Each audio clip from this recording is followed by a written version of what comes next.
You're listening to the Cyberwire Network, powered by N2K. Hi everybody, Dave here. Joe and I are taking a break over the holidays, so we're running this classic episode of Hacking Humans. That's right, it's a rerun from August 2018. We'll be back in the new year with new shows, but until then, enjoy this trip down memory lane. There's more and more attacks going on from the technology side, from the computer side, but our one true defense is going to be actual humans being able to detect and actually respond to it quickly.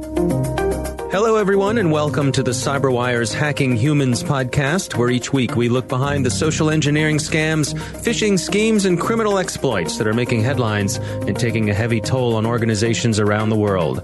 I'm Dave Bittner from the CyberWire, and joining me is Joe Kerrigan from the Johns Hopkins University Information Security Institute. Hi, Joe. Hi, Dave. As always, we've got some interesting stories to share, and later in the show we speak with Jayson E. Street. He's a VP of Information Security at SphereNY. He's also one of the authors of the book Dissecting the Hack, the Forbidden Network. He's a popular speaker. He's someone that if you're in the social engineering world, chances are you know about Jayson Street. So we're looking forward to hearing from him. But first, a quick word from our sponsors at KnowBe4. Step right up and take a chance. Yes, you there. Give it a try and win one for your little friend there. Which were the most plausible subject lines in phishing emails? Don't be shy. Were they A, my late husband wished to share his oil fortune with you? Or B, please read, important message from HR? Or C, a delivery attempt was made? Or D, take me to your leader? Stay with us and we'll have the answer later, and it will come to you courtesy of our sponsors at KnowBe4, the security awareness experts who enable your employees to make smarter security decisions. And we are back. Joe, I'm going to lead things off this week. I've got a story. This comes from The Hollywood Reporter. This is written by Stephen Galloway. And the story is titled, Why Are So Many Wannabe Screenwriters Getting Scammed? Now imagine, Joe, that you're an aspiring screenwriter. Okay. And you've got what you are sure is the next big Hollywood blockbuster.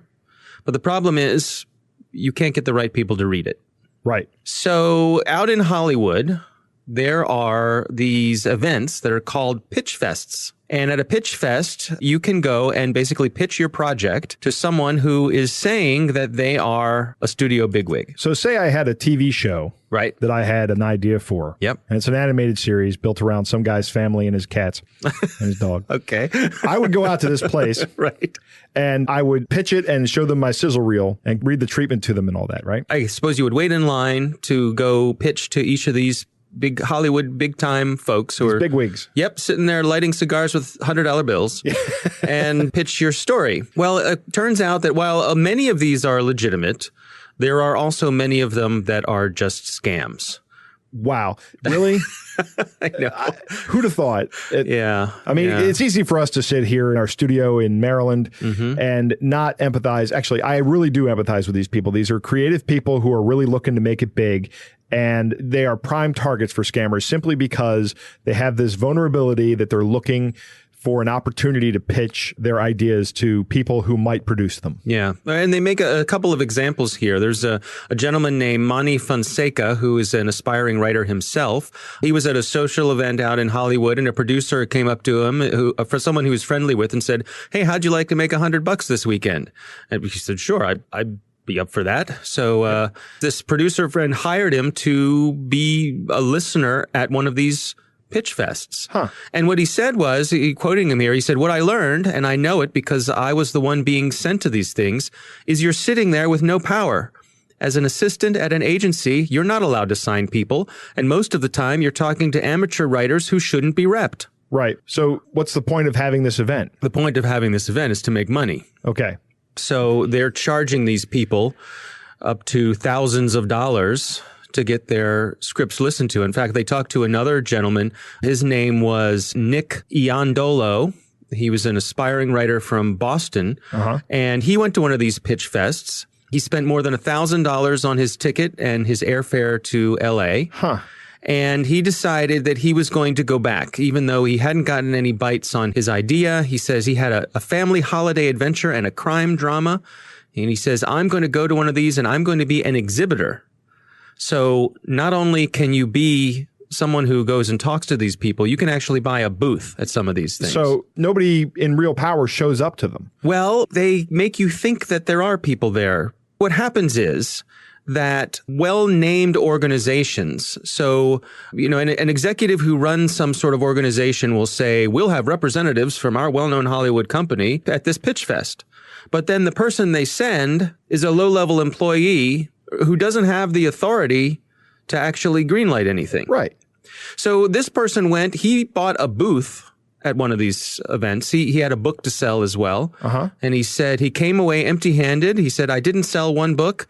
I was like, my God, how is this possible? I spent a total of $6,000. Wow. Yeah. $6,000. $6,000. Now, there are other things like writing competitions. Besides these events, there are people who will look at your script for a fee. There's some folks who they charge between $45 and $2,000 to give you notes back on your script. Okay, well, that's almost like an editing service, though, right? It is. But this is the tricky thing about this, is that there are certainly plenty of people who are doing this legitimately. Correct. And for all the right reasons, and it's perfectly legitimate for them to get paid for their time. Right. The problem is there's a whole lot of people who are also doing this just to make money, who are scammers. Sure. Don't have the ability to move a project forward. Right. And they're just robbing these people blind. To get to the meat of it, the social engineering part of it, they're taking advantage of these people's innocence. Yep. Of these people's hopes for fame and fortune. And probably their inexperience, too. Right, exactly. They don't know how Hollywood works. Yeah, I don't know how Hollywood works. No, why would you? Yeah, why would I? Exactly. I do have a degree in mass communication, so... As do I. Yes, you might think that I know how Hollywood works, but... And yet here we are on the East Coast. On the East Coast. Both of us, yeah. Right.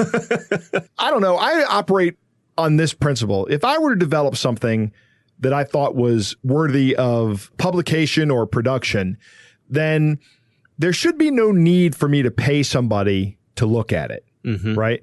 I should have what amounts to a business opportunity that, if it's good enough, should get attention from people who have the power to greenlight or produce something. Right. Right. So the fact that I have something and people are saying, I'll look at it for $50 or you can come pitch it to us for $1,000. That says to me, I haven't done enough work on this. Right. Right. That's my thinking on this. Yeah. And I think also what's problematic is that people will attract would-be writers to these events. So they'll have someone come and they'll say, for $100, we will look at your script. And then they look at your script, which it turns out is horrible. There's no way that it'll ever be produced. But they say to you, hey, this script has promise. Right. For the low price of $1,000, we'll have one of our script doctors take a look at it and send you notes. Yeah. Well, now they've set the hook, they've got your money, and they've given you a false sense of hope. Right.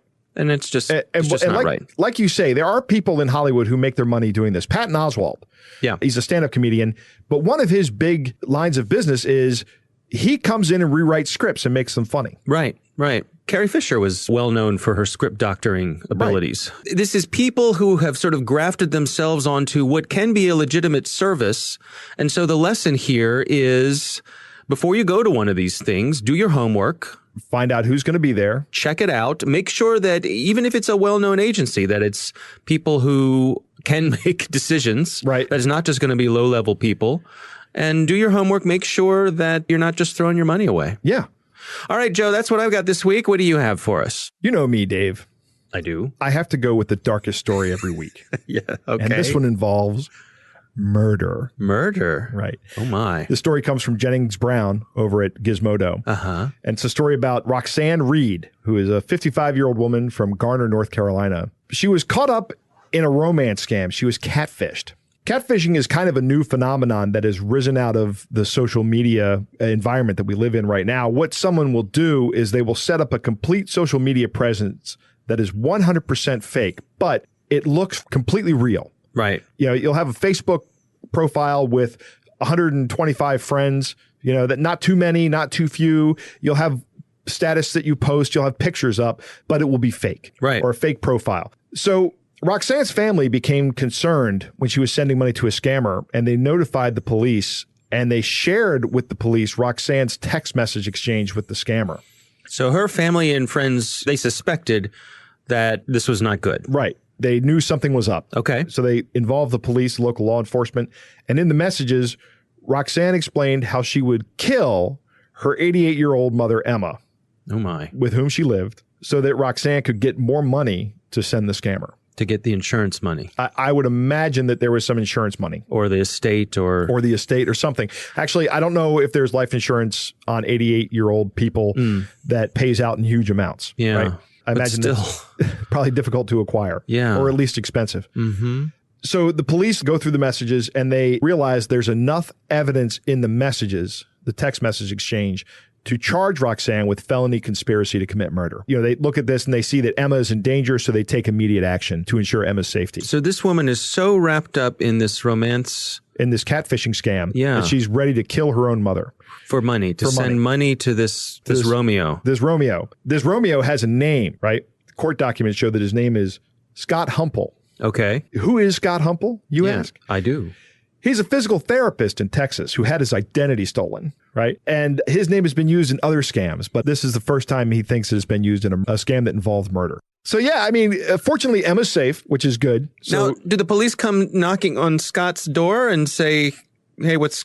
I don't think the police did because these police are in North Carolina. The story doesn't really tell that, but Scott is in Texas, and the information from Scott comes from a local news affiliate that reached out to Scott, and he said, I feel like I'm in a soap opera, was oh my goodness. his quote. He's probably been called multiple times by law enforcement because his identity has been used in multiple scams. Right. So he's probably not at all unfamiliar with this, but still, it's got to be terrible to be Scott right now. Well, it's got to be even worse to be Roxanne's mom, Emma. Well, yeah, Roxanne or Roxanne's mom. I mean, talk about a family falling apart and just tragedy, that something could get to this point, that someone could be led down a path. Now, we don't know anything about Roxanne. We don't know anything about her family situation, but just trying to imagine someone being led down this path by scammers, and the scammers going along with it, even to the point of being so greedy that someone says, hey, here's an idea of how I can send you some more money. Dave, I have a little voice. Kill somebody. I have a little voice in the back of my head, the little evil voice. And sometimes that little evil voice is like, you could scam people. Right. Or you could do this. I don't think that I could actually bring myself, even if I was scamming people, I don't think that I could bring myself to let somebody kill somebody else. You know, if somebody said, hey, if I kill my mom, you'll get more money, I'll be like, okay, this has gone too far. Yeah, we're done here. I mean, but I have a sense of decency. These scammers don't have that. This guy or girl, whoever it was completely willing to let this woman go through with a plan to kill her mother to get money. She probably would not have gotten the money. Right? She probably would have been arrested when she killed her mother. The police say the evidence was that she was going to conduct the act. So I don't know what Roxanne's background is, but maybe she thinks, I've watched all these CSI Miami shows. I know how to beat the forensics experts. Right. I will outsmart the police. Right.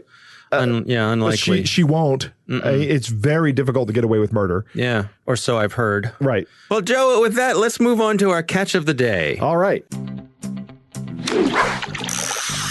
All right, Joe. So we had a listener named Rory send in this week's catch of the day.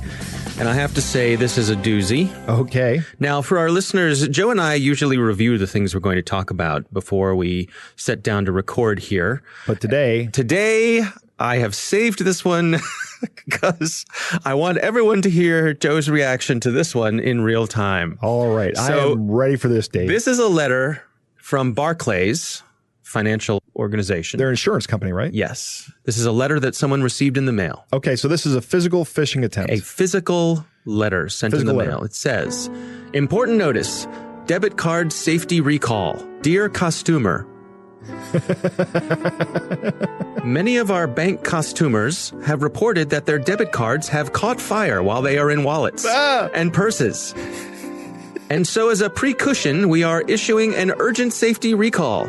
This is a matter of the uppermost emergency, as your card could create a pocket fire at any given moment, burning your legs and stomach terribly. I love the term pocket fire. This is because of a fault in the factory process at our debit card factory in Milton Keynes. Therefore, for your own safety and verification, please complete the bottom of this form and return it with your debit card to the safety manager at the following address. And then it has a thing. There's also a place to put your PIN number. Really? And at the bottom it says, important. The PIN number is for verification purposes only and will be destroyed immediately upon a space rival. I just imagine that they have a bunch of porpoises that receive these things and verify it. Yeah.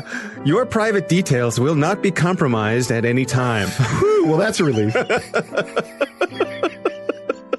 I'm so glad they told me my private details will not be compromised. Right. So imagine a room full of porpoises tossing around exploding debit cards, right? Putting out the fire with the mist coming out of their blowholes. This one blew up. Yeah. Yeah. Oh, God. It's so good. This is awesome. Yeah. Rory, this is the best. Rory wins. Yes. So far. This is the winner. So, I mean, it's got something for everyone. Misspellings, the implausibility of course, first of all, there's nothing in a debit card that could spontaneously burst into flames. Right. It's the chip. But the thing is, most consumers don't know that. I guess. The chip is an electronic circuit, but it's not powered until you plug it in. Yeah. Right? And that's where the problem with all these, like the Samsung phones that were blowing up a while ago, their problem came from the battery. It was the battery that was bad, and there's no battery in these chips. Right. This one is pretty straightforward, but as Rory pointed out, the person who sent this to us, he could imagine perhaps an elderly person, doesn't understand the technology. Right. This is a safety issue. I don't want to be set on fire or have my purse explode. I will bet that they got returned ATM cards with pins. Yeah. I'll bet this worked. I'll bet it did. Oh, that's a good one, though. It is awesome. Well, thank you, Rory. And for everyone else listening, we would love to hear about your catch of the days. Send them in to us. The contact information is on the CyberWire website, so check that out. As you can tell, we really enjoy reading these. Yes, we do. And that is our catch of the day. All right, Joe, when we come back, we're going to hear my interview with Jayson E. Street. He's the VP of Information Security at SphereNY. But first, a message from the folks at KnowBe4. And what about the biggest, tastiest piece of fish bait out there? If you said A, my late husband wished to share his oil fortune with you, you've just swallowed a Nigerian prince scam, but most people don't. If you chose door B, please read important message from HR. Well, you're getting warmer, but that one was only number 10 on the list. But pat yourself on the back if you picked C, a delivery attempt was made. That one, according to the experts at KnowBe4, was the number one come-on for spam email in the first quarter of 2018. What's that? You picked D, take me to your leader? No, sorry, that's what space aliens say. But it's unlikely you'll need that one unless you're doing the Day the Earth Stood Still at a local dinner theater. If you want to stay on top of phishing's twists and turns, the new school security awareness training from our sponsors at KnowBe4 can help. That's knowbe4.com/fishtest. And we are back. Joe, recently I had the pleasure of speaking with Jayson E. Street. As I said, he's the VP of Information Security at SphereNY. But he is perhaps best known as being a very popular speaker, a keynote speaker at places like DEF CON and DerbyCon. You can find a lot of his stuff on YouTube as well. He is quite the social engineering expert, and so it was a real treat to talk to him. Here's my conversation with Jayson E. Street. What I do is a security awareness engagement. So I try to physically compromise a location to steal data or actual equipment that could be damaging to the company. And then I use that information and that exercise to better educate the employees of the dangers of letting people like me inside their facilities. So what does a typical engagement look like? And do they set boundaries for you? I've been lucky. A lot of mine have not set a lot of scope. It's like a scope of work is very important in this case because you're dealing with real life consequences with people and locations. I've done ones where the scope was so much where they said that I couldn't lie to the cleaning crew because they weren't an employee of the actual company. And so they literally said it's like I couldn't lie to the person, but if they could let me in, they'd let me in. but I couldn't lie to them to let me in. And I got in. I told them the complete truth in a dishonest way and still got in. And then there's others that are like, no, just whatever, just YOLO, go in and see what you can do, which are always fun. What are some things that are off limits? Targeting executives. It's like following them to their house and trying to go into their wireless network and try to go through their garbage. I've only been able to do that once. Most people don't usually want that kind of adversarial relationship, but attackers will do stuff like that. In the U.S., there are still bank managers that are being followed home, kidnapped, held overnight so they could open up the bank so it can be robbed in the morning. These aren't like outlandish scenarios. These are things that people will do because there's millions of dollars on the line. And what would you say your success rate is? I would say on every engagement, when it comes to actual compromising at least one of the facilities and also educating the people there, is 100%. And what are some of the most common mistakes you see people using when they're trying to protect themselves against these sorts of things? Self-doubt.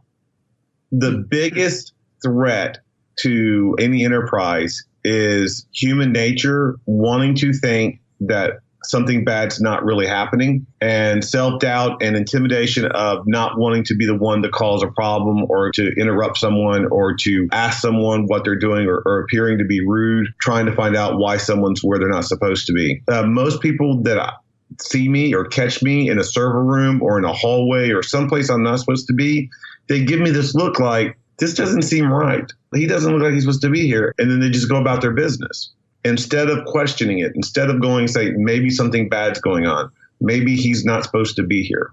Now, what about the proliferation of technology? I'm thinking about, there are video cameras everywhere now, and now we're seeing more and more cases of things like facial recognition being brought online. Would those sorts of things slow you down? I don't think so, because there's so much way that you can alter your body. I mean, there's things that just putting a pebble in your shoe and changing the way that you do your gait. It's like the way you walk. I'll grow goatee sometimes and change the way my hair looks. I've dyed my hair once for a job because they actually used my videos as training material. So I put on a goatee. I had a different kind of glasses. I dyed my hair black. It's like with blue highlights a little bit because I like to come with warning labels. I like to be something off. I still managed to get in and get through everything. So yeah, there can be a problem with cameras. You can still change your identity. It's very easy to change your gender from a video footage point of view. Yeah, there's a lot of different things that you can do to fool cameras to make it look like you're somebody else. Do you have recommendations for what's a non-confrontational way to make sure that you're checking people out? One of the key things, and it's surprising how many companies don't have this, one of the key things that they can do to better protect their companies is create a helpline, create an extension number on their phones that someone answers from information security or even the help desk that can then route it to security that they can call. And make sure every employee knows it. It's like, make sure that there's a email address that is always answered timely by information security. So if someone sees something suspicious on an email or they see something suspicious online or they possibly get compromised, they can contact information security. If they see someone in their facility, if they see someone that doesn't look right and they don't feel comfortable questioning it, it's like in questioning them, then they can go and do the thing by calling security. I got caught once. It was a great thing where it's like I tailgated a woman into the building, into the security facility. It's like I went right behind her and I went into a couple offices, compromised them. I started talking to another lady down the hallway and I could have gone out the hallway and escaped. But then I realized what was going on. She knew she'd done something wrong and she was talking to someone about it and they were going to call security. And I was like, this is a great teachable moment. It's like, so instead of just escaping and getting the victory, I kept going down the hallway, even said hello to him as I walked by. It's like, and then security showed up and that was a better outcome and a better product for the client because they got to actually see what happens when something goes wrong. It's like when something goes right. They got to see an employee actually make good on their mistake and actually make the place more secure. So we got to empower employees that not only are they supposed to report these kind of things, they're encouraged to report these kind of issues. And one of the ways that I say to do the encouragement part of it is gamify it. It's like any person that reports a suspicious activity or reports someone tailgating or reports a suspicious email, they get entered into a drawing every quarter. And so there's like a prize, like a gift card or a Starbucks card or whatever. Every quarter, every person that enters, they can enter as many times as they want, but the price stays the same. So it's good on the budget and the executives will like that. But it gets a lot more participation of the employees because it gamifies the whole security awareness thing. Yeah, and I guess it sort of flips it where rather than people being afraid of being embarrassed for making a false report, you're incentivizing them to reach out even if nothing comes of it. Exactly. And that's the key point. It's like, yeah, there are going to be a small pool of people that are going to do a lot of false positives where it's like, oh, I thought this was suspicious and it was just a spam email. And you know what? That's okay because at least they're paying attention. It's like, so even when they're trying to gamify the gamification, it's like they're still being aware and they're still talking to other people and their other coworkers about how they're entering the drawing and making the other workers want to do that more as well. So that's a key thing. That is something that you want to encourage. It's like not the false reporting, but reporting in general. It's just letting them know that even if they make a mistake and click on a link that they shouldn't have, that it's still okay for them to report it to information security. And so they can deal with it immediately instead of like 3 months down the line when they realize they've been compromised. When you wrap up an engagement with someone and you sit down and discuss with them how things went, are there patterns? Are there typically things where people have eye-opening moments when they go, wow, this is not what we expected? Yes, mostly every single engagement. What I do is I really hate writing reports. So I'm not great on writing reports, but I'm really good at giving presentations. So what I usually do is I will actually wrap up with the executives. It's like I give them a presentation of what happened with pictures and sometimes video of me actually doing the actual engagement. Times where it's like I've actually had to I've done so much where it's like the executives are demanding a meeting to explain exactly how I was able to get into where I was able to get into. So there's always a wrap up. We do it from an educational standpoint. We do it from a way that shows them, okay, this is what was happened, but this is what we can make it better. And every time I finish an engagement, even on site, when I'm actually doing the break-in, I will leave successfully. Once I've left successfully the location, I wait for 2 minutes. And then I go back in, usually with an employee from the company, and I explain to every person that I compromised, I explain to them what I did and what they could do better. So I give them that one-on-one educational moment right then and there, right when it's fresh, right when they realize something went wrong.